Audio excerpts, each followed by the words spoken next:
بسم الله الرحمن الرحيم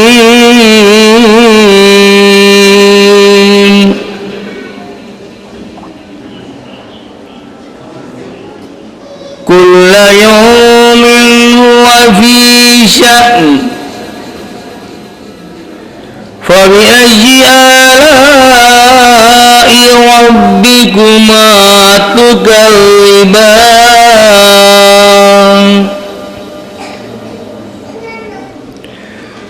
سنفرغ لكم أيها الثقلان فبأي آلاء ربكما تكذبان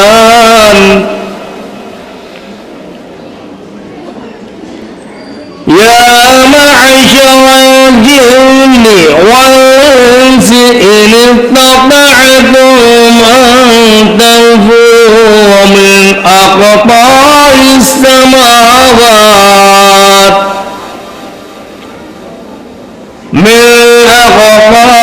السماوات والأرض فانفذوا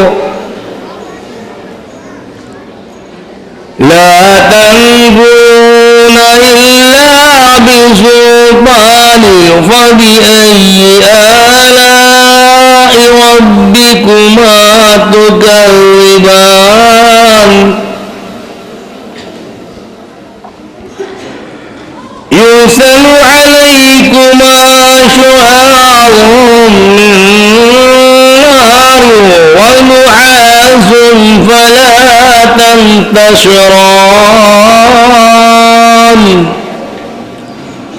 فبأي آلاء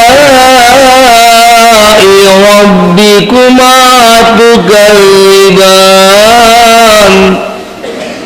صدق الله العلي العظيم وصدق رسوله النبي الكريم اللهم صل على محمد وآل محمد. أعوذ بالله السميع العليم من الشيطان اللعين الرجيم. بسم الله الرحمن الرحيم. الحمد لله رب العالمين والصلاة والسلام على النبي الأمي المكي المدني القرشي التهامي الصادق الأمين الذي ختم به النبيين وأرسله رحمة للعالمين البشير المصدق والنذير المؤيد والسيد الممجد أبي القاسم محمد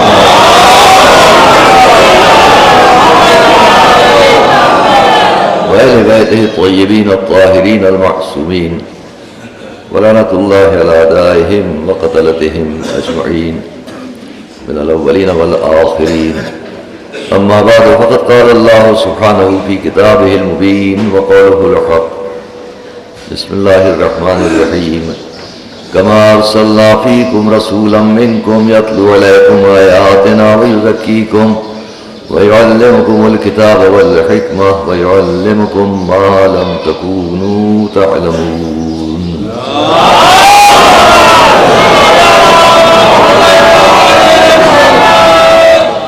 نظران گرامی، بظاہر ہے کہ عشرے کی اس آخری گفتگو میں اصرار بہت تھا کہ میں تاخیر سے شروع کروں اور ابھی تک بعض مجالس کے دیکھتے ہوئے تقاضا اسی کا تھا، لیکن آگے جو مجالس ہیں ایک صلوات بھی جمع رہے ہوں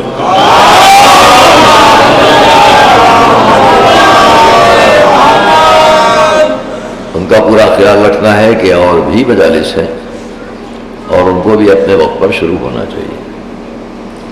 اور شکر خدا کہ آج تک یہ شکایت ہم سے بعد کی مجالس میں کسی کو نہیں ہوئی ہے کہ یہاں اتنی تاخیر ہو گئی، جبکہ 8 اور 9 محرم کے لیے میں ہمیشہ اجازت لے لیا کرتا ہوں. سب سے پہلے تو میں یہ عرض کر دوں کہ جو موضوع آپ کے سامنے اس کا آج اختتام ہے، لیکن آج کی گفتگو میں اسلامی تعلیمات کوئی بہت زیادہ نہیں عرض کرنا ہے. صرف چند مثالوں کے ساتھ کچھ باتیں پیش کرنا ہے.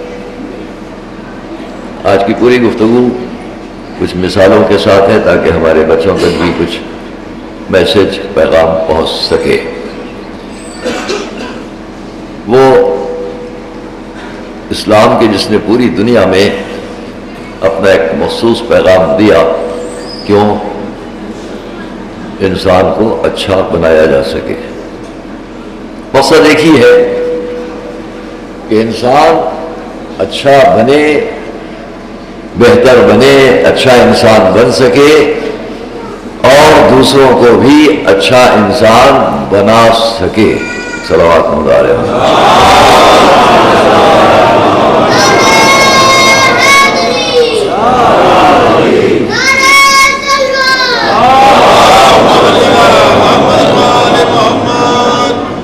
اور یہ مشن، یہ پیغام دوستو عزیزو، خالی ہم یہ سمجھ کر نہ چلیں کہ اسلام کا میسج ہے. آپ ادھر بیٹھے ہیں آرام سے، نہیں ادھر پر بیٹھے، اور پیچھے اور پیچھے اور پیچھے اور پیچھے، ہمارے اور پیچھے بھائی تھوڑا آرام سے بیٹھے ہیں. میرے بچپن کے دوست ہیں، ساتھی ہیں، تقریروں میں مختلف جگہوں پر ساتھ رہتا تھا ہمارے جسٹس حیدر عباس غدر صاحب، اور ہمیشہ ان کا ایک جذبہ دینی ہے جس کے اعتبار سے وہ ہمیشہ، اور بہترین محقق بھی ہیں، یہی خالی بات نہیں ہے. کم سنی سے جانتا ہوں، جب مختلف ڈیبیٹس میں تقریروں میں ہم لوگ جمع ہوتے تھے تو میں ان کی خطابت کا اس وقت بھی معترف تھا. بہت زیادہ نہیں عرض کرنا ہے، ہم لوگ اس جذبے سے جاتے تھے. ہم لوگ مدارس کے جو ٹیم جاتی تھی کہ چلیں دیکھیں شیلڈ کون لاتا ہے، لیکن انفرادی انعام کا جو کپ کہلاتا تھا وہ ان کی موجودگی میں ہم کبھی نہیں لا سکے. تو یہ ایک خصوصیت ہے، احساس ہے. تو دوستو عزیزوں، میں آپ کے سامنے آج اس آخری گفتگو میں نے وعدہ کیا ہے کہ صرف چند مثالوں سے بات کو آج ختم کرنا ہے اور بہت زیادہ بوجھ ذہنوں پر نہیں ڈالنا ہے کہ ہم اسلامی تعلیم کو کس اعتبار سے دیکھتے ہیں. ظاہر اگر میں اس کے الگ الگ موضوعات پر بات کروں تو اور بھی کئی اشرے پڑھتا ہی رہا ہوں آپ کے سامنے. یہ 40واں اشرہ ہے اور اس اعتبار سے ہم نے یعنی کتنے موضوعات پر آپ سے باتیں کی ہیں. آج میں نے آپ کے سامنے جو آخری گفتگو کے لیے بات عرض کی ہے، تو پہلے دن بھی میں نے ایک بات عرض کی تھی کہ ہمیں معتبر جگہوں سے تاریخ اسلام کو دیکھنا چاہیے. کیوں عرض کیا تھا؟ ابھی آپ سے عرض کر رہا تھا کہ تاریخ اسلام ہی نہیں بلکہ تمام مذاہب انسان کو اچھا بنانا چاہتے ہیں. میں اس تعصب میں نہیں ہوں کہ بس ہم اچھا بنانا چاہتے ہیں اور ہماری پاس ذمہ داری ہے اچھا بنانے کی. انسان کو بہتر بنانے کی ذمہ داری ہر مذہب نے اپنے آپ لی ہے. اور جب میں اپنے مذہب کی یا کوئی اپنے مذہب کی بات کرے تو میں ایک مثال سے بات آگے بڑھا لیتا ہوں. آج صرف مثالوں پر بات ہے کہ آپ موسم کے اعتبار سے بچے کو بازار میں لے جاتے ہیں، اس کا شوق ہے ہم یہ کپڑا خریدیں، ہم یہ کپڑا خریدیں. آپ نے اپنے بچے کو ساتھ لیا، دکان پر گئے، سخت جاڑے کے اعتبار سے آپ کپڑا خریدنا چاہتے ہیں. اس نے ایک خوش رنگ بہت اچھا کپڑا سامنے دیکھا جو گرمیوں کے اعتبار سے تھا، وہ اسے پسند کر رہا ہے. آپ یہ سمجھ رہے ہیں کہ یہ اس وقت کے لیے مفید نہیں ہے، یہ کپڑا اس وقت کے لیے یہ مفید ہے. تو بڑے کا فرض ہے کہ بچے کے جذبات کو بھی سامنے رکھ کر وہ بات کرے جو بچے کے لیے مفید ہو. وہی سمجھ لیے مذاہب کے درمیان جب مذہبوں کی بات ہوتی ہے تو ہر مذہب کا رہنما اپنے اعتبار سے انسان کو اچھا بنانے کی بات کرتا ہے. ایک صلوات محمد علیہ.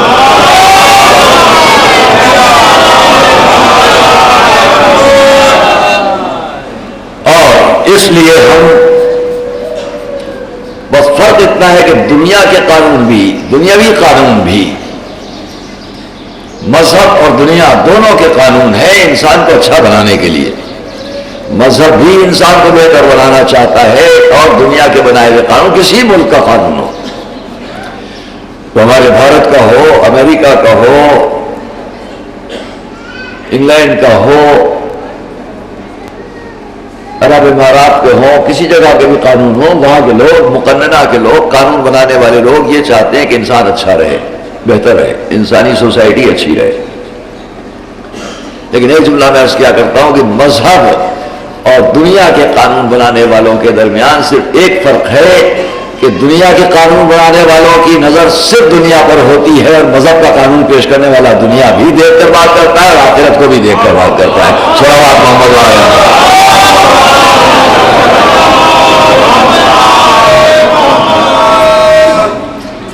دونوں دنیا سے آخرت کی طرف ایک کی بات ہے، اچھا دونوں بنانا چاہتے ہیں۔ مقصد کیا ہے مذہبی تعلیم کا؟ مذہب اور مذاہب، مختلف ریلیجنس اور مختلف دھرم، جب انسان کو اچھا بنانے کی بات کرتے ہیں تو سب سے بہتر بنیادی بات کیا ہوتی ہے؟ بہت توجہ کیجیے گا۔ سب سے بہتر مقصود نظر ہر مذہب کے نزدیک اور دنیا کے قوانین بنانے والوں کے نزدیک ایک ہی بات ہوتی ہے کہ انسانی سماجی زندگی، یہ سوسائٹی پر امن نظر آئے، امن والی نظر آئے، خوف اور دہشت سے آزاد زندگی ملے۔ یہ خوف اور دہشت سے بچانے والی بات ہر جگہ ہے۔ اب بات کیا ہے کہ آج انسانی سماجی سوسائٹی کی زندگی میں قدم قدم پر ہم کو بدامنی، خوف اور دہشت نظر آتا ہے۔ یہ خوف اور دہشت، یہ نوجوان بچے اور دوست، اس کے لیے ہمیں بہت کچھ تاریخ پر نظر ڈالنا چاہیے۔ میں مختصر طور پر کہہ دوں، پھر ایک مثال، آپ کسی ایسے تالاب کے کنارے کبھی گئے ہیں کہ جہاں پانی ٹھہرا ہوا ہے، اور اس ٹھہرے ہوئے پانی پر آپ نے ایک کنکری ڈالی، آپ نے دیکھا ایک لہر اٹھی، چاہے بہت ہلکی سی لہر پیدا ہوئی، بہت توجہ کیجیے گا۔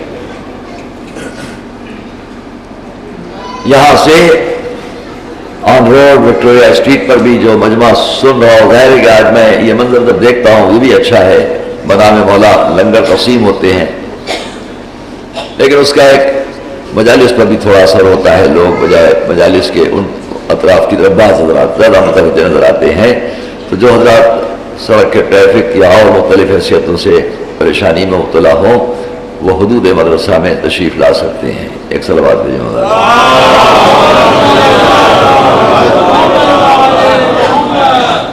تو آپ کے سامنے میں اس مثال کو پیش کروں، میں نوجوان بچے اور لوگ اچھی طرح سے یاد رکھیں گے اس کو، خاص طور پر عرض کر رہا ہوں کہ بچے اور نوجوان بہت یاد رکھیں۔ مجلس میں آتے ہیں، بیٹھتے ہیں، اٹھ کر چلے جاتے ہیں، لیکن بعض چیزیں ذہن میں رکھیے، یہ وہی مثال نہ بھولیے گا۔ اگر آپ کسی تالاب کے کنارے کھڑے ہوئے ہیں، دیہات میں یا مختلف بڑے تالاب ہوتے ہیں، چھوٹے چھوٹے تالاب ہوتے ہیں، وہاں آپ کنارے کھڑے رہ کر ایک کنکری ڈالیں، ایک لہر اٹھی، ہلکی سی صحیح، آپ نے دیکھا، اب آپ اس فکر میں نہیں ہوتے ہیں کہ یہ لہر کہاں تک گئی، آپ کو اس کی کوئی فکر نہیں ہے، آپ کو ایک کنکری ڈال دی، ایک ہلکی سی لہر پیدا ہوئی، آپ کو اس کی کوئی زیادہ فکر، تشویش کہ یہ کہاں تک جا رہی ہے، آپ نے تھوڑا سا دیکھا اور پھر اپنی جگہ آ کر آپ اپنے کام میں مشغول ہو گئے۔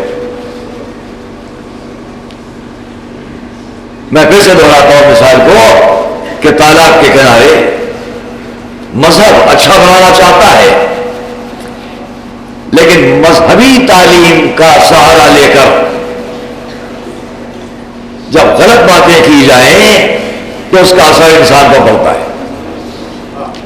اور جو مثال میں آپ کے سامنے پیش کر رہا ہوں، قبل اس کے اسے تمام کروں، ایک اور مثال پیش کرتا ہوں۔ اور نوجوان بچوں سے اس کے بارے میں جواب چاہوں گا تاکہ آپ کی توجہ اور میری طرف نظر آئے۔ آپ نے دیکھا کہ قید خانے میں کچھ قیدی ہیں، یہ کسی اور کی دی ہوئی مثال ہے، میں اسے اپنے موضوع میں استعمال کرتا ہوں۔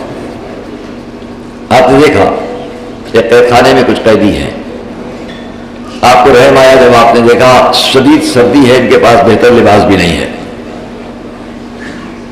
آپ نے پوچھا، معلوم ہے ان کے پاس کئی وقت کچھ کھانا دیا گیا نہ پانی دیا گیا ہے، کئی وقت سے ان قیدیوں کو نہ تو کھانا ملا ہے نہ پانی ملا ہے، اور موسم کے اعتبار سے کپڑے بھی نہیں ہیں ان کے پاس۔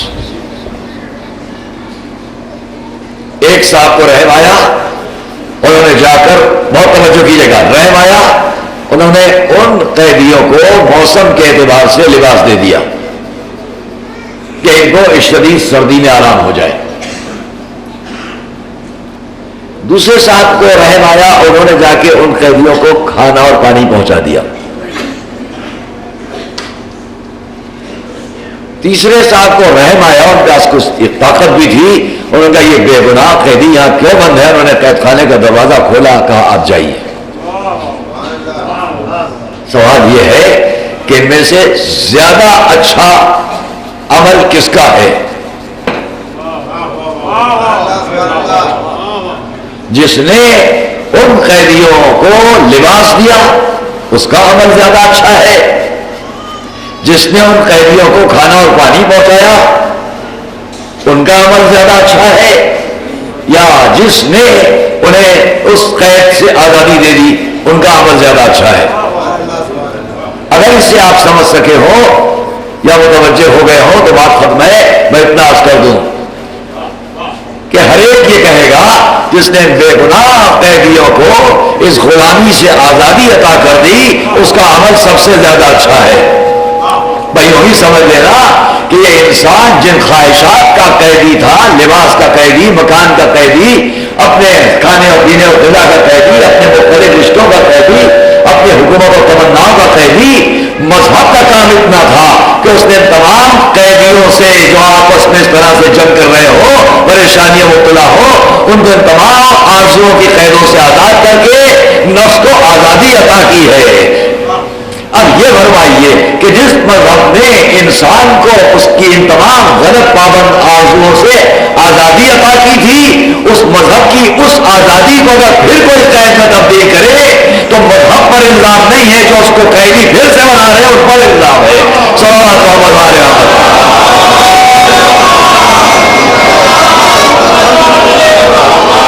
مذہب نے آزادی دی، مذہب نے آزادی دی، قیدی کون بنا رہے اس انسان کو پھر سے؟ آئیے میں اسی کو عرض کر رہا ہوں۔ اب پھر مثال کی طرف پلٹتا ہوں۔ یہ تالاب، میں نے آج کہا کہ اسے مثالوں کو بات ہے، یہ تالاب ہے، آپ کنارے کھڑے ہیں، خاموش پانی اس جھیل میں یا اس تالاب میں جا رہا ہے۔ نوجوان بچے اور دوستوں، آپ نے ایک کنکری ڈالی، ایک لہر پیدا ہوئی، اس لہر کو آپ نے نہیں دیکھا، توجہ بھی نہیں کی، لیکن اگر آپ توجہ کریں تو یقین فرمائیں کہ یہ لہر اس کنارے سے دوسرے کنارے تک ضرور جائے گی، مختلف لہروں کا سہارا لے لے کر آخر میں یہ دوسرے کنارے تک اپنا اثر پہنچائے گی۔ آپ نے نہیں دیکھا، آپ متوجہ بھی نہیں ہوئے، بس یوں ہی سمجھیے گا کہ جب ہماری اس انسانی سماجی زندگی کے پرسکون سماجی کیفیات میں کوئی اپنے فتنے کی کنکری ڈالتا ہے،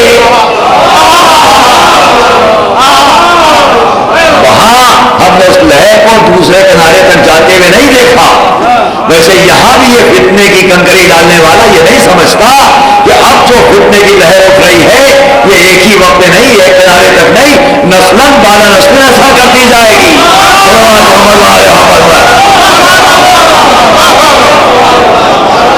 صلوات محمد علیہ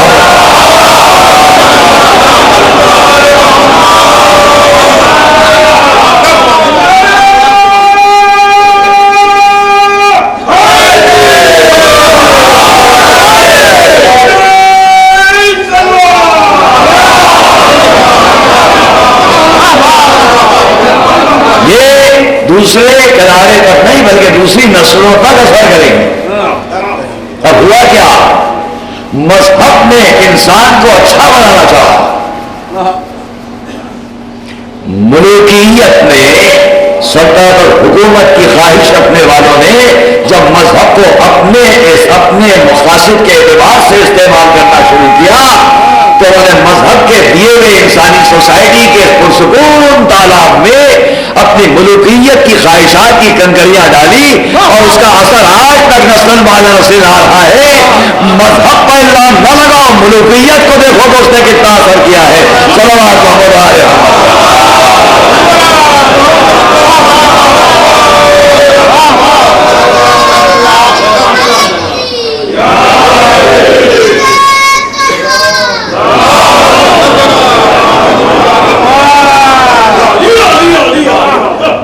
یہ آج انسانی تاریخ کا خون سے رنگین ہے۔ آج قدم قدم پر مظلوموں کی کراہیں ہیں۔ یہ ترقی یافتہ انسان آج کیا ہو رہا ہے؟ اخبارات آپ پڑھتے ہیں، ٹی وی آپ دیکھتے ہیں، کیا کچھ نہیں ہو رہا ہے؟ اس لیے کہ ہر جگہ انسان بعد میں ہے، ملوکیت پہلے ہے، پاور پہلے ہے، حکومت پہلے ہے، تخت پہلے، تاج پہلے، اپنے خواہشات پہلے ہیں۔ آج جو کچھ بھی فلسطین میں بھی ہو رہا ہے، میں نے کبھی تو ایک لفظ اس پر ناز کی، لیکن یہ ملوکیت کے نام پر ہے کہ نہیں کہ کچھ طاقتیں مل کر یہ کہیں اس کو اپنے دفاع کا اس لیے حق ہے کہ اس کے بچے بھی خطرے میں ہیں، کیونکہ تم نے اب معصوم بچوں میں بھی یہ تقسیم کر رکھی ہے کہ یہ کس مذہب کے بچے ہیں اور یہ کس مذہب کے بچے ہیں۔ جواب بھیجے منگوائے۔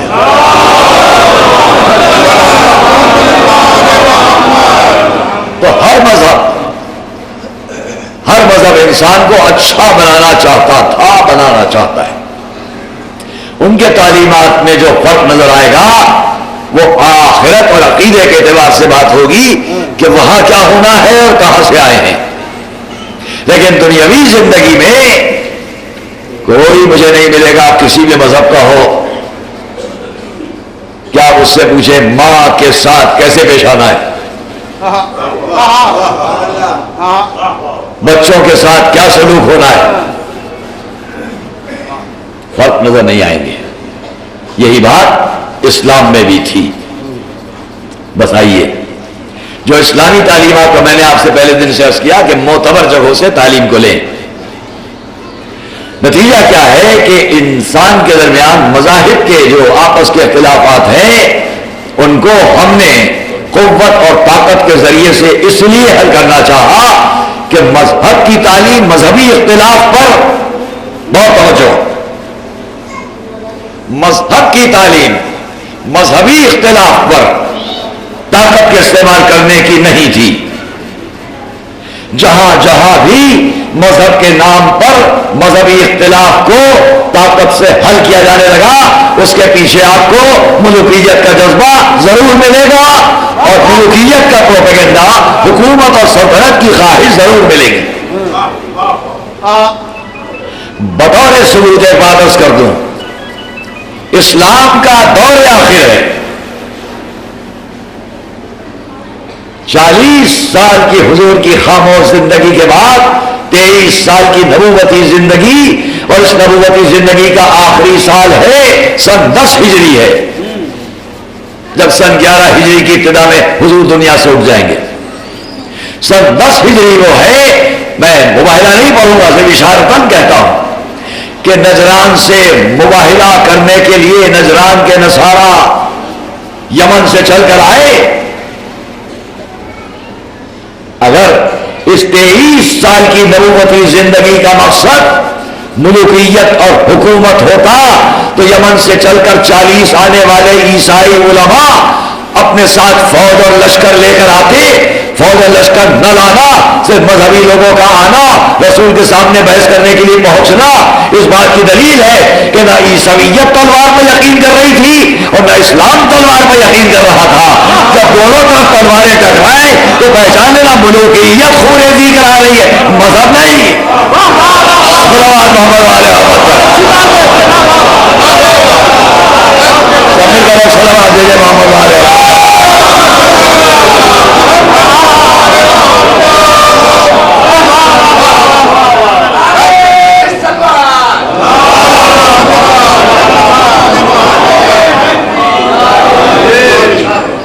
اسلام بھی ان مذاہب کے دوش بدوش جو اس سے پہلے سے اپنی تبلیغ کر رہے ہیں، نام بدل گئے، اسلام شروع سے آج تک ہے، لوگوں نے اپنی اپنی جگہ نام بدل لیے، وہ ایک الگ کہانی ہے، الگ بات ہے، الگ داستان ہے۔ لیکن جس اسلام کو ہم نے اس طرح دیکھا کہ اس نے کہیں پر بھی خوف اور دہشت کا سایہ نہیں مہیا کیا تھا، امن اور سکون، اس اسلامی زندگی میں میں ٹورنٹو میں وینکوور میں تھا، کینیڈا میں، اور میرے ایک دوست کی آپ بڑی کتابیں تھیں، انہوں نے لا کر مجھ کو ایک انسائکلوپیڈیا دی، اس کو پڑھیے بولا تھا، جتنی تھوڑی بہت انگلش میں نے اس کو دیکھا، مختلف چیپٹرز الگ الگ، ماشاءاللہ میرے محترم بھائی تشریف فرمایا حضرات بھی ہیں جو یہاں محققین مفکرین ہیں، اس کو دیکھ سکتے ہیں، سمجھ سکتے ہیں۔ جہاں پر مولا علی کا ذکر تھا،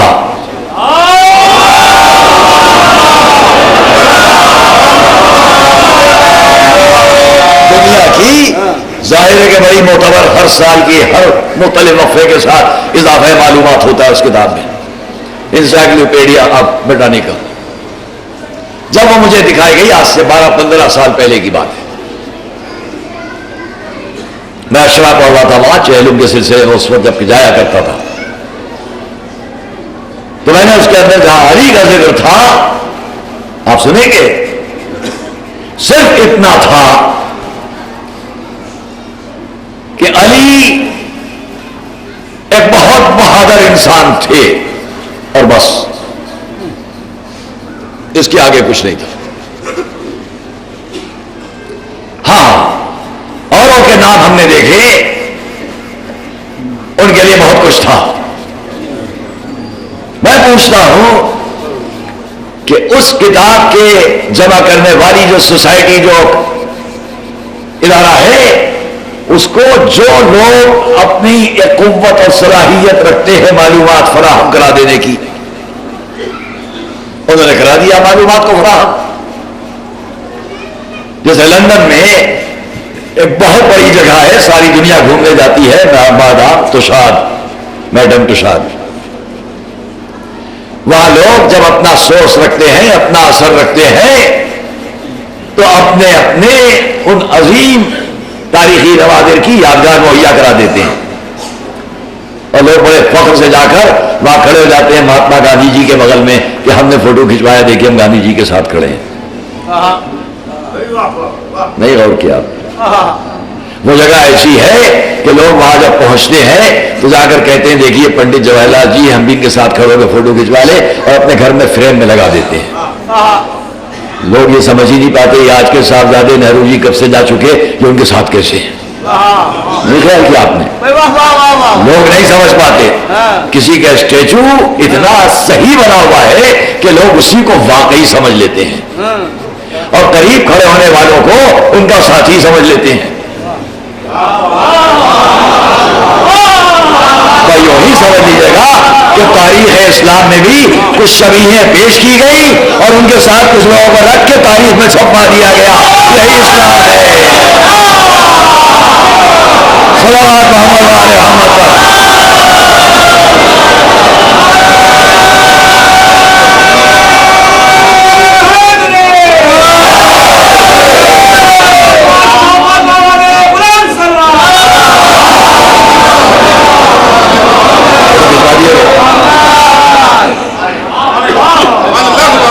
جب مجھے لوگ وہاں لے گئے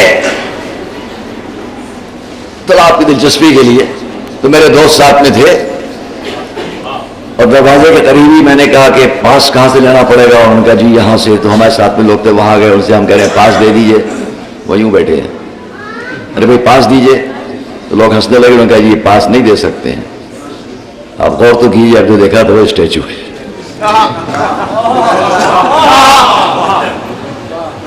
ہم وہاں سے سیڑھیاں طے کر کے اوپر چلے، مختلف جگہیں ایسی تھی کہ میں فکر مند ہوتا تھا، یہ صاحب جو خاموش کھڑے، یہاں تک کہ ایک صاحب دیوار سے ٹیک لگائے کھڑے ہوئے تھے، ڈنڈا ان کے ہاتھ میں تھا، وہیں کے تھے، وہ خاموش کھڑے ہوئے تھے، تو میں نے ان کے سامنے یوں ہاتھ ہلایا کہ پتہ چلے کہ یہ اسٹیچو ہے کہ واقعی ہے، تو وہ مسکرانے لگے، تب میں سمجھا یہ اصلی ہے۔ بتلائیے جب ہم جیسے لوگ دھوکہ کھا سکتے ہیں تو بہت سے ایسے ذہن ہوں گے کہاں کہاں دھوکہ کھاتے ہیں۔ صلوات محمد علیہ وسلم۔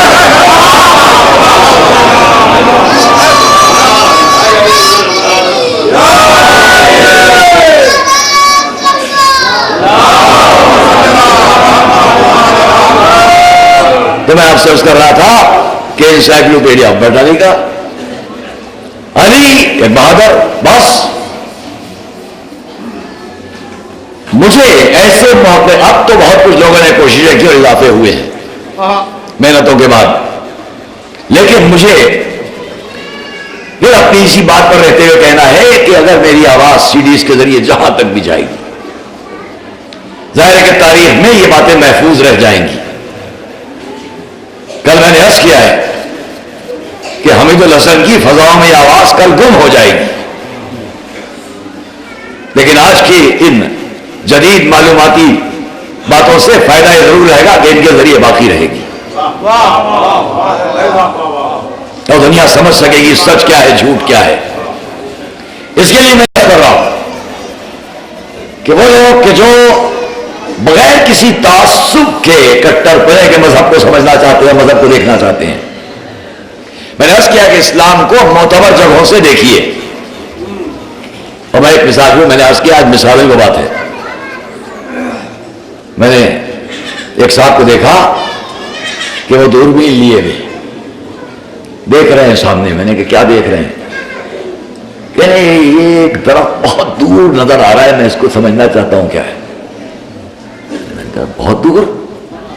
یہ بہت دور تو نہیں تو یہیں پر ہے، یہیں پر ہے۔ میں نے کہا ہٹائیے تو دوربین آنکھوں سے۔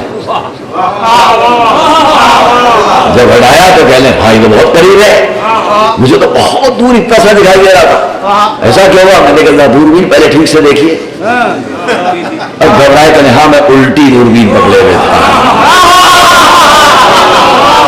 لکھنؤ کا سمجھدار مجمع صلوات دیتا رہتا تھا۔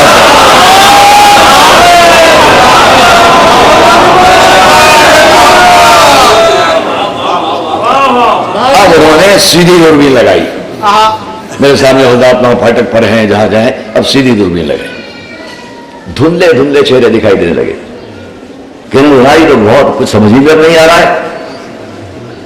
میں نے کہا اسے پہلے ایڈجسٹ کیجئے، جب صحیح ایڈجسٹ کریں گے تو آپ کو صحیح شکل صاف دکھائی دے گی۔ اب جو دیکھا ایڈجسٹ کر کے صحیح، بڑے خوش ہوئے کہنے لگے کہ چہرہ ایک ایک بات صحیح نظر آ رہی ہے، کیسا مفلر ہے، کیسا لباس ہے، کیا چہرہ ہے، اب تو بالکل صاف دکھائی دے رہا ہے۔ میں نے کہا بس یہی سمجھ لینا کہ جب مذاہب کی زندگی میں اسلام تک آؤ تو اسلامی دوربین کو جب استعمال کرو تو کبھی الٹا بھی نہ پکڑنا اور کبھی غلط ایڈجسٹ بھی نہ کرنا۔ تو بڑے لاس کرو۔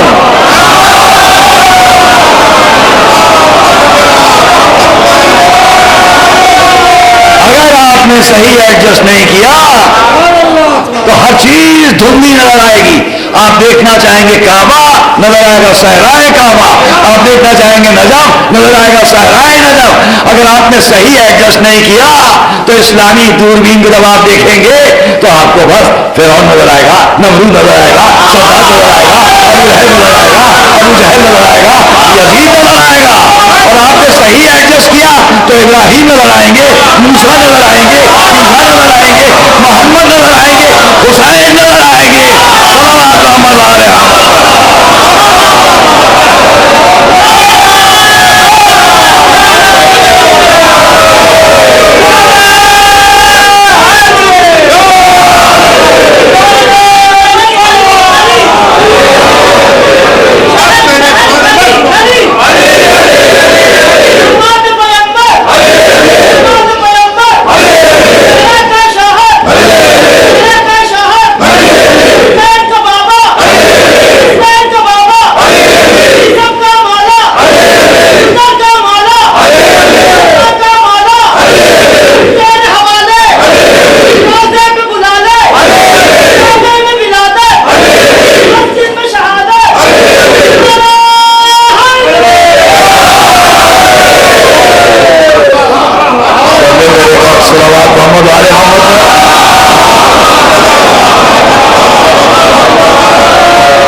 مذاہب کے درمیان خلوص سے تحقیق کر کے بڑھتے ہیں انہیں حق ہے،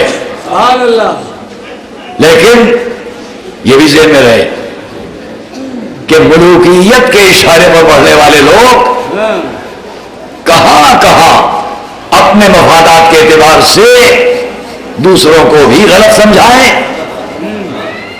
اور اپنے لوگوں میں بھی تشویش پیدا کریں۔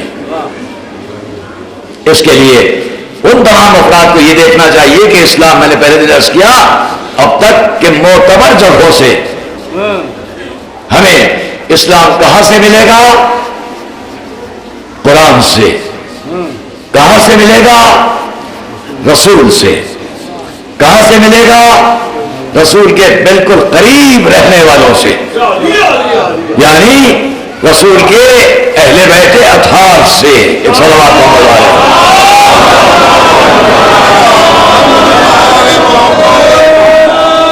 ان کے منتخب ترین افراد سے۔ اور جب ہم اس دائرۂ فکر سے آگے بڑھ جائیں گے، اس دائرۂ تحقیق سے آگے نظر لے جائیں گے، تو قدم قدم پر الجھا ہوا اسلام، دھندلا اسلام، دھندلی تصویریں، ہم غلط کو صحیح، صحیح کو غلط سمجھیں گے۔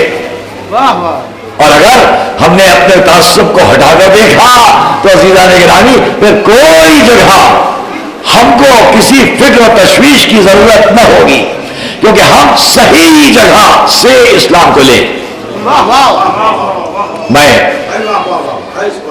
میں شعر و شاعری سیکھنا چاہتا ہوں، چلا گیا ایک میتھمیٹیشین کے پاس، لوگوں نے تعریف کی جناب بہت بڑے میتھمیٹیشین ہیں۔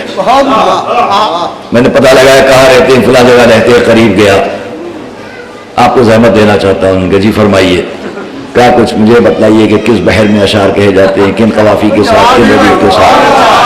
تو مجھ سے یہی تو پوچھے گا یہ میتھمیٹکس کی کون سی پرابلم ہے؟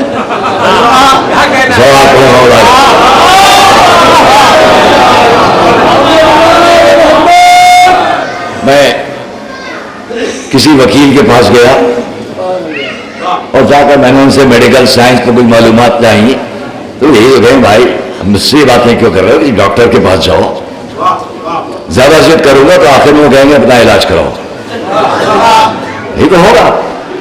تو جو صحیح جگہ ہے اس سے معلوم کرو، اسلام معلوم کرنے کی صحیح جگہ کیا ہے؟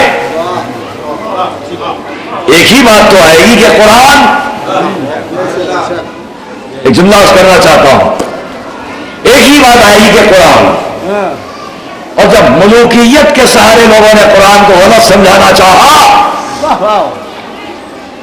تو انہوں نے ایک جملے کو بہت تیز کیا،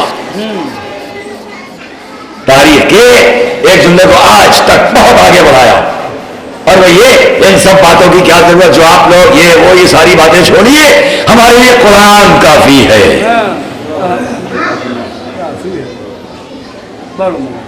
میں ایسے افراد سے کہوں گا کہ خدا را ایک بات بتلاؤ کہ جہاں سے یہ جملہ چلا تھا کہ قرآن کافی ہے، ذرا وہاں تک پہنچ کے پوچھو کہ آپ کا نظریہ علی کے بارے میں کیا ہے، تو جواب ملے گا اگر وہ نہ ہوتے تو ہلاک ہو جاتا۔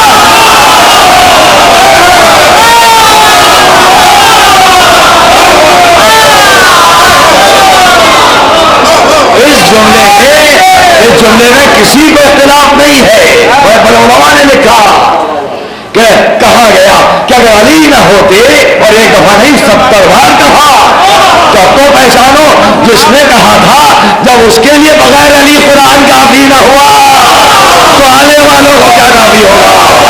صلوات محمد علیہ محمد۔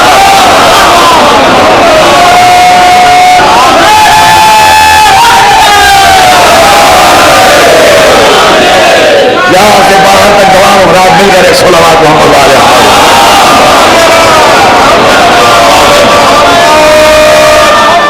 بس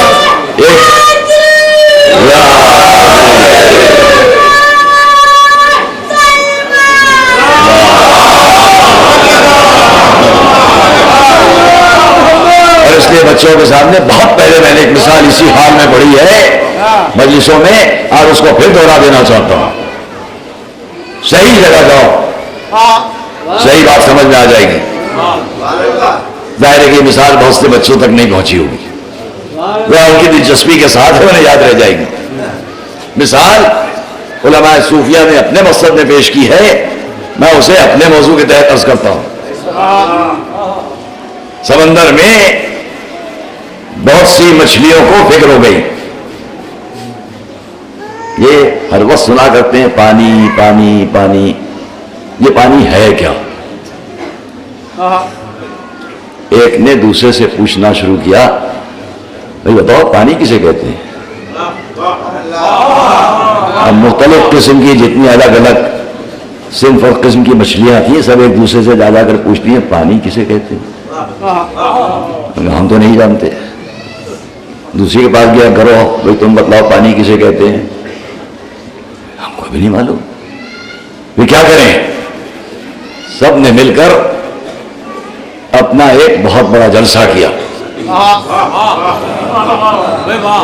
مچھلیوں نے بہت بڑا جلسہ کیا، کہا بھائی ہم سب تھک گئے معلوم کرتے کرتے کہ پانی کسے کہتے ہیں، کس سے پوچھیں؟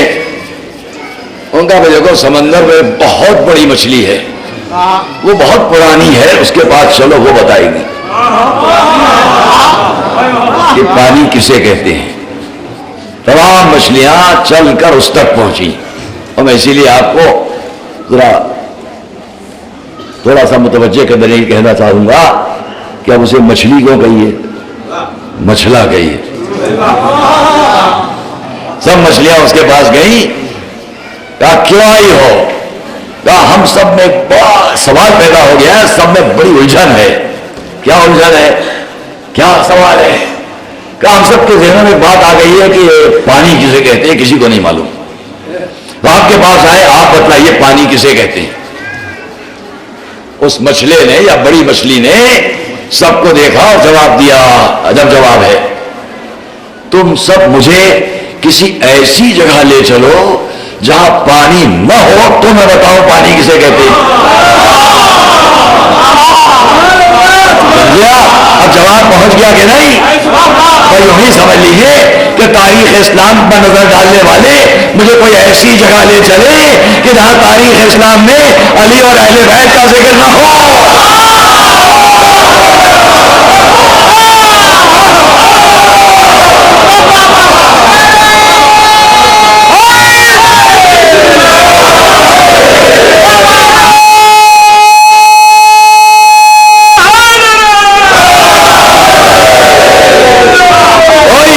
لے چلیے جہاں تاریخ اسلام احسان مند نہ ہو علی اور اہل بیت کی، اور جب تاریخ سے علی اور اہل بیت کو ہٹا کر بات ہوگی تو پھر وہیں ذہن جائے گا کہ اس کے لیے پرسوں عرض کر چکا ہوں۔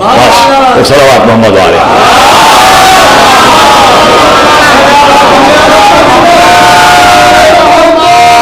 بات تمام ہوتی عزیزان گرامی، ہم شکر گزار ہیں ان تمام افراد کے کہ جو عزائے امام مظلوم کو ہر طرح تعاون دینے کے لیے حاضر رہتے ہیں، چاہے ہمارے ایڈمنسٹریشن کے لوگ ہوں، چاہے حکومتی لوگ ہوں، خواہ ہمارے میڈیا اور پریس کے لوگ ہوں۔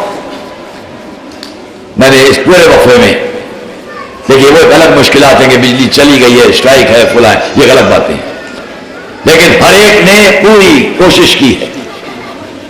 ابھی بھی آپ آئے، تھوڑی دیر پہلے بجلی چلی گئی کیونکہ مجھ تک یہ میسج آیا کہ میں ذرا دیر میں شروع کروں، حالانکہ میں نے دیر میں نہیں شروع کی مجلس، کیونکہ مجھے اس کا بھروسہ ہے۔ یہ میسج آیا کہ باہر بجلی کے کھمبے میں کرنٹ آ رہا ہے، بچوں کو دور رکھا جائے، اور اس کو لوگ ٹھیک کر رہے ہیں، اتنی دیر کے لیے بجلی نہیں رہے گی۔ میں ممبر پر آ چکا تھا، بیچ میں بجلی غائب ہوئی، میں آپ کے سامنے بیان کرتا رہا کیونکہ اعتبار تھا نہ وہ کرنٹ کسی کو نقصان پہنچا سکے گا کیونکہ حسینیوں کا مجموعہ ہے۔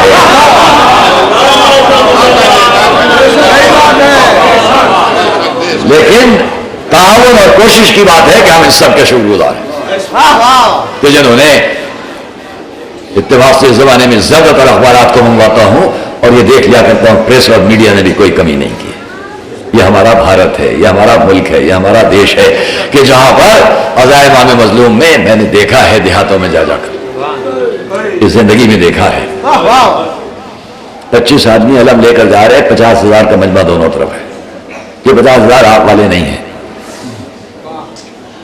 اور بہت پہلے جب میں نے اس اشرے کو شروع کیا تھا تو آپ کے سامنے باندے کی مثال پیش کی تھی۔ کبھی حال ہی میں ایک جگہ ہمارے ایک محترم دوست جو حکومت میں بڑے منصب پر ہیں وہ اس مجلس میں تھے، اور وہاں جب آگ کا ماتم لوگ کرتے ہیں تو اس مجمع کے مسلک کا ایک انسان بھی وہاں نہیں ہوتا۔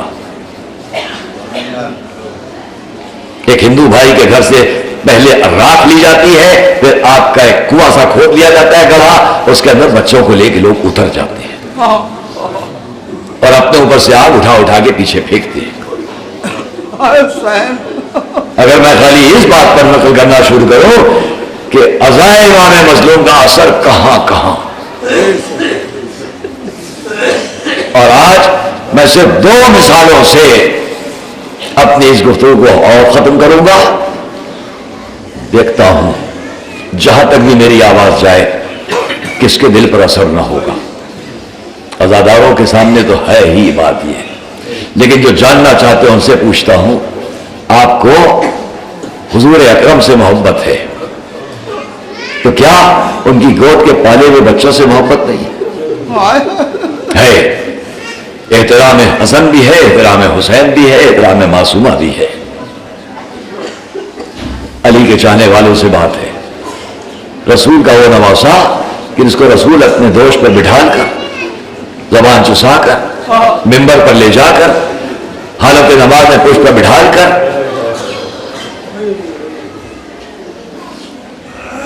عزیزوں اور دوستوں، یہ کربلا کے دن، یہ محرم کے دن، یہ عزائے امام مظلوم کے دن جو آ جاتے ہیں، اس میں اس یاد کو اسی لیے تازہ کیا جاتا ہے کہ اسلام کی صحیح تصویر دنیا تک پہنچ جائے۔ جو آتنکواد قابل نفرت ہے، جو ٹیررزم ہمیشہ قابل نفرت رہا اور ہے، اسلام نے بھی اس کے خلاف ہمیشہ جنگ کی، اور اگر آج کہیں سے بھی اسلام کے بارے میں ایسی بات سامنے آنے لگتی ہے تو وہ لوگ سمجھ لیں کہ آپ نے غلط طریقے سے اسلام کو دیکھا یا غلط جگہوں سے اسلام کو حاصل کرنا چاہا۔ صحیح تصویر وہاں ہے کہ جہاں رسول اپنے نواسے کو اپنی گود میں لے کر یہ کہیں کہ میرا حسین مجھ سے ہے، میں حسین سے ہوں۔ میں فیصلہ نہیں کر پا رہا ہوں کہ 2 مثالوں میں سے کون سی پہلے آپ سے بیان کروں، لیکن آئیے بات شروع کرتا ہوں۔ کربلا میں آہستہ آہستہ وہ وقت بھی آ چکا کہ اب امام مظلوم ہے یا کو تنہا ہے۔ 3 دن کا پیاسا کربلا میں اکیلا آواز دیتا ہے، کیا ہے کوئی مدد کو پہنچنے والا؟ یہ امام نے جب آواز دی، حل من ناصر، جسے آج تک ہم لوگ دہراتے ہیں، تو یہاں سے جہاں تک آواز جائے، عزیزان گرامی یہ سمجھ لیجئے گا کہ اس لیے ہم کو بھی پکارا گیا ہو تو اس لیے نہیں پکارا گیا کہ مولا کو ہماری وہاں کسی مدد کی ضرورت تھی، جو آتے ہوئے ملائک کی فوجوں کو واپس کر دے، جنوں کو واپس کر دے، اسے اس کی ضرورت نہ تھی۔ یہ آواز اس لیے دی گئی کہ جو ان کا مشن ہے، اسی مظلومیت کے مشن کو قیامت تک پہنچانے کی اب ہماری بھی ذمہ داری ہے۔ ہاں یہ الگ ہے بات کہ فہرست شہداء میں کوئی رہ گیا تھا کہ خیموں سے رونے کی آوازیں بلند ہوئی، امام خیموں تک آئے، یہ میری زندگی میں رونا کیسا، بیویاں میرے خیمہ پر آ گئیں، آقا آپ نے جیسے ہی آواز بلند کی ویسے ایک بچے نے اپنے کو گہوارے سے گرا دیا، اور میں لاؤ میرے بچے کو مجھے دے دو، اور اس بچے کو لے کر امام میدان جنگ کی طرف گئے۔ دوستو اور عزیزوں، ذرا یاد کیجیے ایک وقت ایسا بھی تھا کہ جب امام مدینے سے چلے، ایک کم سن بچی دور تک آئی، چاہتی ہے کہ مجھے بھی اپنے بابا سے کہ مجھے بھی لے چلے کربلا کی طرف، لیکن جب کسی طرح اجازت نہ ملی تو آخر میں اتنا چاہا کہ اچھا پھر ایک بار میں اپنے بھائی کو اور رخصت کر لوں۔ میرے مولا کی 3 بیٹیوں میں ہر ایک کا نام فاطمہ تھا، 3 بیٹوں میں ہر ایک کا نام علی تھا۔ اپنے صدر گرامی، اپنے مادر گرامی کی محبت میں اپنے بچوں اور بچیوں کے نام علی اور فاطمہ پر رکھے۔ پہچان کے لیے اکبر اور اصغر اور صغرا اور کبرا نام میں پہچان کے لیے کر دیا گیا۔ کربلا میں جب ہم علی اکبر کہتے ہیں تو حضرت علی اکبر در حقیقت حضرت امام سید سجاد تھے، لیکن کربلا میں 2 علی جو شہید کر دیے گئے ان میں پہچان کے لیے ایک کو علی اکبر کہا جانے لگا اور ایک علی اصغر، ورنہ علی اکبر علی اوسط ہے۔ یوں ہی 3 بیٹیوں میں جو کنسن بیٹی مدینے میں رہ گئی وہ فاطمہ وسطیٰ ہے، لوگ فاطمہ صغریٰ کے۔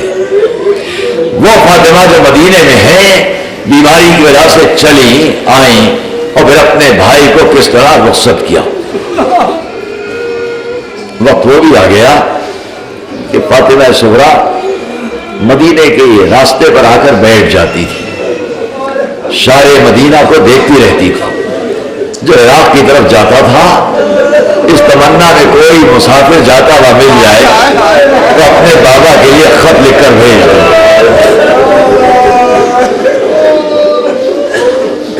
ہاں دوستو، ایک وقت ایک مسافر کو جاتے ہوئے دیکھا، جو خادمائیں ساتھ تھی، کہا اس کو قریب بلا کے پوچھ رہی ہے عراق کی طرف جا رہا ہے۔ آواز دی گئی، قریب آیا، کہا شیخ کدھر کا ارادہ ہے؟ کہا عراق جا رہے ہیں۔ کہا ایک کام کرے گا؟ کہا کیا؟ کہا تو نہیں جانتا، یہ بیوی یہ بچی جو بیٹھی ہوئی ہے یہ امام حسین کی بیٹی ہے، اس کی تمنا ہے کہ اس کا خط اس کے بابا تک پہنچا دو، کیا تم یہ خط پہنچا سکو گے؟ جن پر جواب دیتا ہے اس سے بڑا شرف اور عزت میرے لیے کیا ہوگی کہ میں یہ خط جا کر پہنچاؤں اپنے آقا تک۔ عزیز اور دوستو، کربلا میں سب شہید ہو چکے ہیں۔ امام آئے، علی اصغر کو لیا، میدان میں لا کر پہنچایا، پانی طلب کیا، یہاں تک کہ وہ وقت بھی آیا کہ آغوش میں لے کر بچے کے گلے اور سار کے بوسے دینا شروع کیے۔ آواز دی گئی پسرے ساتھ کی طرف سے، اے حرملا کیا دیکھ رہا ہے؟ پوچھا کیا چاہتا ہے؟ کہا دیکھ نہیں رہا امام کی گود میں بچے کو۔ کہا کیا چاہتا ہے؟ بازو کو نشانہ بناؤں یا گلے کو نشانہ بناؤں؟ آواز دی گئی کیا بچے کے گلے کی نورانیت نہیں دیکھ رہا ہے؟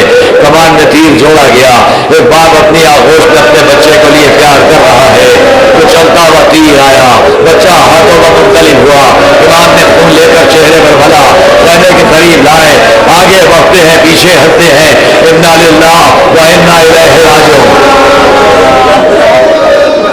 در خیمہ پر آ کر آواز دی، رباب اپنے بچے کو لے جا۔ ایک مرتبہ بیویاں دوڑ کر خیمے کے دروازے پر آ گئیں، سکینہ بھی آ گئیں، شاید میرے بھائی کو پانی پلا لیا گیا۔ ابا کا سایہ ہٹا، دیکھا چھوٹا بھائی آ تو گیا ہے مگر خون سے رنگین جسم ہے۔ وہی جناب رباب آواز دی، آقا یہ چہرے پر خون کیسا ہے؟ کہا رباب تیرے بچے کا خون ہے، چہرے پر مل لیا ہے کہ اس شان سے نانا رسول کے سامنے جاؤں گا۔ پر رباب نے ایک مرتبہ ہاتھ بڑھائے، بچے کے جسم سے خون لیا، لے کر سر کے بالوں میں ملنا شروع کر دیا۔ آقا اگر آپ اس شان سے اپنے نانا کے سامنے جائیں گے تو یہ رباب اس شان سے سیدہ کے سامنے سوچو جانا چاہتی ہے۔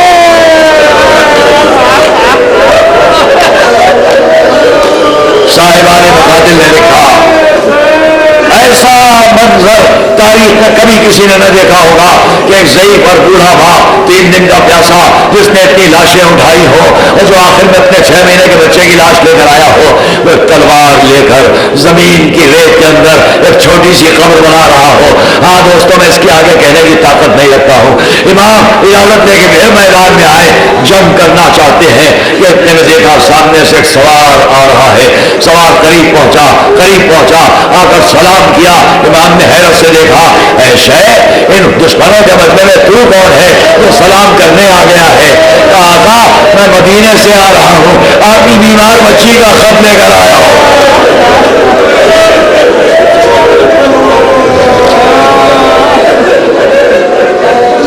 امام نے خط لیا, پڑھا, لکھا تھا بابا جب سے آپ گئے آج تک کوئی خبر نہیں ہے. بھیا علی اکبر نے بڑا وعدہ کیا تھا کہ جا کر بلانے آؤں گا, آج تک کوئی خیر خبر نہیں ہے.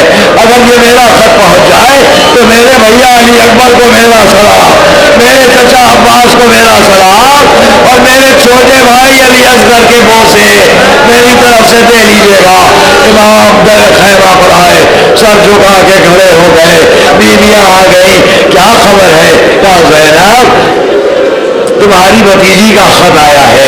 ایک مرتبہ پلٹے مقتل کی طرف, ایک ایک کو آواز دی, عباس تم کو فاطمہ نے سلام لکھا ہے, علی اکبر تم کو فاطمہ نے سلام لکھا ہے. میں نہیں کہہ سکتا کیسے پہنچے, ایک 6 مہینے کے چھوٹے بچے تھا. ہاں فاطمہ سمرا کی وصیت کو پورا کرنا ہے, کیسے بوسے دیے ہوں گے. دوستوں عزیزوں بات یہاں پر ختم کر دیتا, لیکن تاریخ کے ایک اور منظر کو, آج کی تاریخ کی مناسبت نہ صحیح, لیکن میں نے شروع سے عرض کیا ہے کہ مختلف قوموں کے درمیان مذہب کو کس طرح دیکھا جاتا ہے. آئیے ایک چھوٹی سی مثال پیش کر دوں اور بات کو ختم کروں. یہی حسین جو آج کربلا کی زمین پر اکیلا کھڑا ہے, جو اکیلا 3 دن کا پیاسا, میں دنیا کے درد مند دل والوں کو آواز دیتا ہوں, یہ سمجھ کر نہ سنیے گا کہ تاریخ کہاں لکھ رہی ہے اور کہاں نہیں. اتنے بڑے مجمع کی عقیدت کے اندر یہ واقعہ موجود ہے اور لکھنے والوں نے لکھا ہے. ہاں کچھ اجزاء زیادہ کر دیے گئے ہیں جن کو میں بیان نہیں کروں گا, جن سے مجھے اختلاف ہے. جو لوگ پڑھتے ہیں, اور تمنا اور گزارش ہے کہ جتنا پڑھ رہا ہوں اس کے آگے کا نہ پڑھیے گا جب کبھی پڑھیں. اس لیے عرض کرنے جا رہا ہوں کہ آج کی اس مجلس کا ایک میسج یہ بھی دنیا تک پہنچ جائے اور اپنے لوگوں تک بھی. رسول مدینے میں بیٹھے, دیکھتا ہوں کہاں تک کون سی آنکھیں جو نم نہ ہو اور کون سا دل ہے جس پر چوٹ نہ لگے. رسول مدینے میں بیٹھے ہیں, غیر مذاہب اور اسلام. ایک عیسائی آتا ہے, عیسائی ہے, میں نے سنا ہے کہ آپ اپنے کو نبی کہتے ہیں. ہاں کیا چاہتا ہے؟ کہا جب سمجھوں کہ میرے گھر میں اولاد نہیں ہے دعا کر دیے کہ اب اولاد ہو جائے. کہاں سے کس کے ذریعے اسلام ملے گا؟ رسول نے خود کوئی دعا نہیں دی. گود میں ایک کمسن بچہ بیٹھا ہے, پلٹ کے اشارہ کیا, بیٹا حسین تم دعا دے دو. بتلا دیا رسول نے کہ میری گود کے پالے ہوئے کو دیکھنا اور پہچاننا کہ جو مجھ سے ملے گا وہ حسین سے ملے گا. معصوم نواسے نے راہب کو دیکھا, چھوٹا سا ہاتھ بلند کیا, فرمایا جا تجھے بیٹا دیا. دعا دے کر واپس چلنا چاہتا ہے کہ معصوم نواسے نے ہاتھ پھر بلند کیا, جا ایک اور دیا. اس نے اور دعائیں دی, پھر ہاتھ بلند کیا, جا ایک اور دیا. جب 7 دفعہ کہا تو رسول نے دہن پر ہاتھ رکھا. تاریخ میں لکھا جبرائیل آئے, یا رسول اللہ اپنے بچے کے دہن پر ہاتھ نہ رکھیے, قدرت کا منشا ہے, آپ کا نواسا جو کہتا جائے ہوتا جائے. دیکھتا ہوں کون آنکھ نم نہیں ہوگی, اس دل پر اثر نہ ہوگا.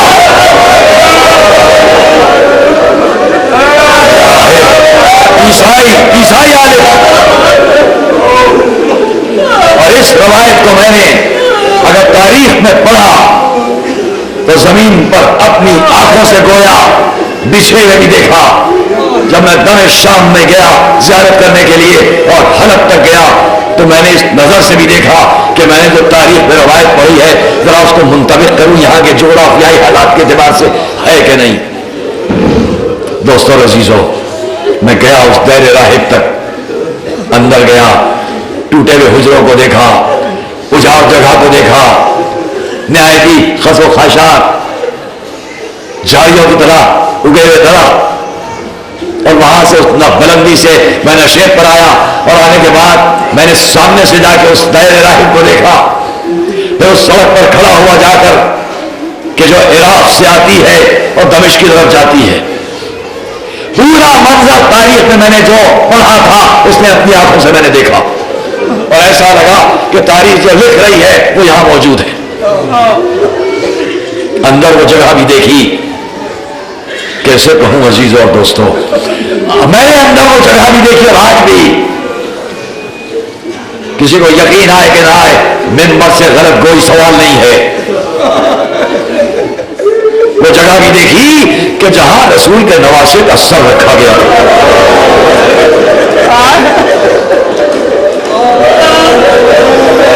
اور اس پتھر کو بھی دیکھا، دانے سے کہتا ہوں کوئی جا کر آج بھی دیکھے فوراً یہ سمجھ لے گا جیسے اس پتھر سے ابھی خون گرا ہے اور خوش ہو گیا۔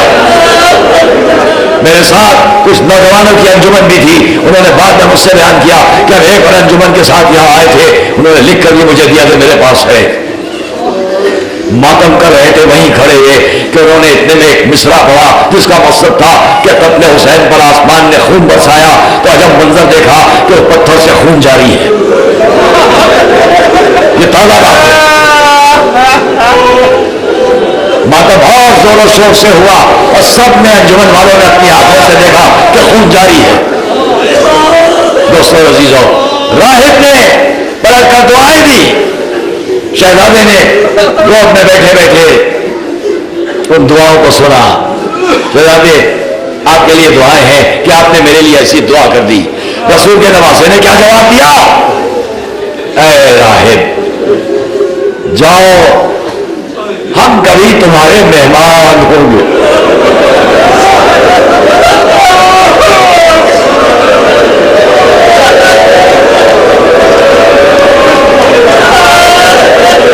ہر سال کی تاریخ جو آج میں پڑھتا ہوں اس سے الگ ہتھیار کر رہا ہوں، جاؤ ہم کبھی تمہارے مہمان ہوں گے۔ اس عیسائی نے جواب دیا اس سے بڑھ کر میری خوش قسمتی کیا ہوگی کہ آپ میرے یہاں آئیں۔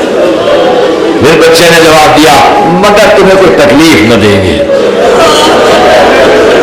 مگر تمہیں کوئی تکلیف نہ دیں گے۔ عزیزان گرامی وقت گزر گیا، بس بات کو ختم کرو، وقت گزر گیا۔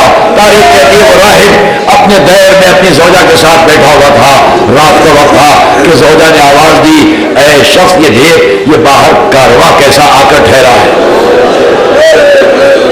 کہا تجھے اس سے کیا مطلب؟ یزیدی حکومت ہے، یزید کا کسی سے کوئی نزاع ہوا ہے، کوئی جنگ ہوئی ہے، ان کے قیدی لائے گئے ہیں، تجھے کیا مطلب؟ کہا نہیں میں اس لیے نہیں کہہ رہی ہوں کہ دونوں کی جنگ ہوئی ہے، مجھے اس سے کیا مطلب، لیکن میں اتنا کہوں گی کہ ذرا نیچے چلا جا، وہاں ایک بچی رو رہی ہے، اس کے رونے کی آواز ہے۔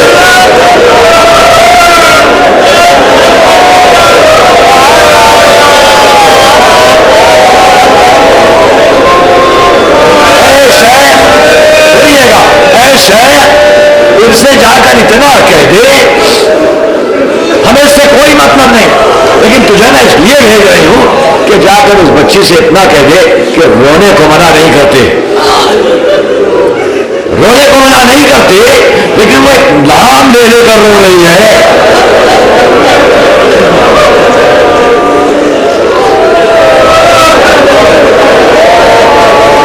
وہ ایک نام لے لے کر رو رہی ہے، اس سے کہو کہ اس نام کو لے کر نہ روئے، اس لیے وہ نام ہمیں بڑا پیارا ہے، اس نام نے ہمارے گھر میں چلا ڈلا ہے۔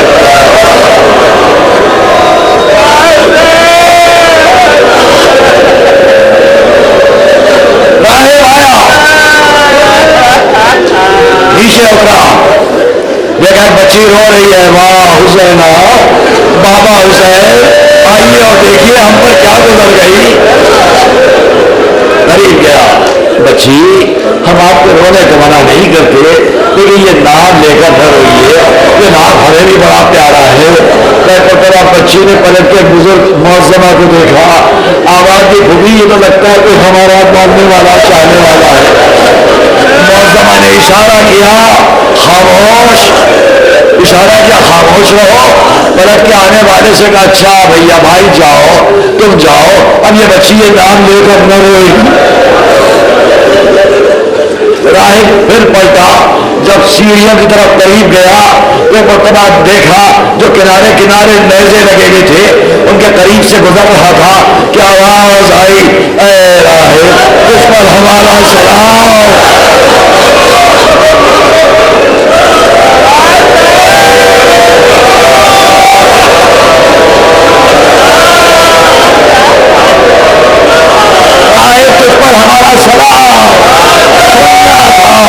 گھبرا کے چاروں طرف دیکھا، آواز کہاں سے آئی، آواز کہاں سے آئی،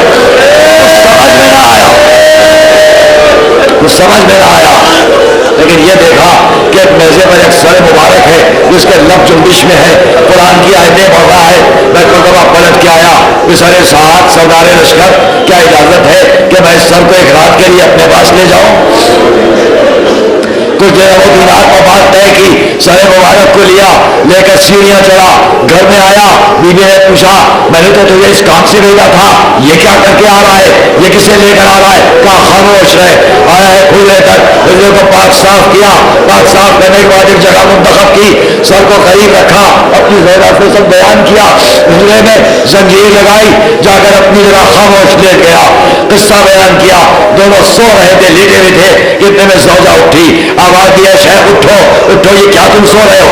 کہا کیا بات ہے کیا بات ہے؟ کہا سنو تو اس حجرے کے اندر سے کسی بیوی کے رونے کی آواز آ رہی ہے، ایسا لگتا ہے جیسے مادر حسین فاطمہ زہرا رو رہی ہے۔